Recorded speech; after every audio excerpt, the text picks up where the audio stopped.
मझे मझे जो भाव में सिक्यूरीटी दृष्टिकोण जो जो समस्या जो किसी दुर्वृत्त जदि चाहिए कौन सिक्यूरीटी ब्रीच करने निश्चित भाव में आईनगत पद्धति जहाँ नवा कथा नियाजिबो कठोर कार्यानुष्ठान भी नियाजिबो। भुवनेश्वर कटक पुरी ये जो अंचल गुड़िक प्राय प्रवासी भारतीय मानकर विभिन्न जगह को जीवाई जो व्यवस्था होती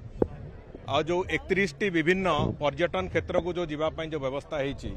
सेगुड़ी को संपूर्ण रूपे प्रस्तुत कराई प्रवासी भारतीय लोक मान जो मैंने आसवे भारतीय मूल वंशोद्भव जो मैंने विभिन्न जगह अच्छा से आसवे और ओडिशा प्रदेश आतिथ्य देखिकी जी से संपूर्ण रूप में प्रस्तुत अच्छु एवं आज जो पथ उत्सव आरंभ है ये वास्तव में प्रवासी भारतीय मानक आखि आगे रखिकी आगमन को आखि आगे रखी कराई किंतु आम समस्त इच्छा जे भुवनेश्वर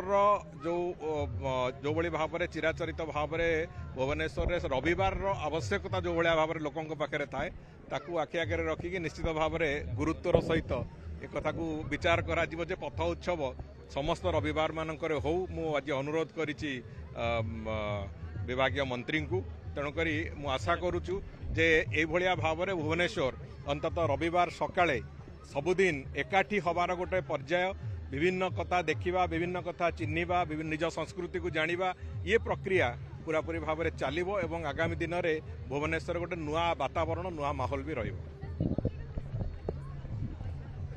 श्रीमंदिर रे प्रवासी भारतीय लोक मैंने जो मैंने जीवे जो मैंने गाइडेड टूर रे जीवे जो मानू आमर जो व्यवस्था करी जो मानक नियाजिबो से मानकर दर्शन जमी संपूर्ण सुरुखुर रे हबो से बाबद में सब प्रकार व्यवस्था करा होची एवं से माने भलरे दर्शन करिबे महाप्रभु को से व्यवस्था भी करा जाउची। देखो मझे मझे जो भाव में सिक्यूरीटी दृष्टिकोण जो जो समस्या जो किसी दुर्वृत्त जदि चाहिए कौन सिक्यूरीटी ब्रीच करने निश्चित भाव में आईनगत पद्धति जहाँ नवा कथा नियाजिबो कठोर कार्यानुष्ठान भी नियाजिबो। ना से बात कठोर कार्यानुष्ठान भी नियाजिबो।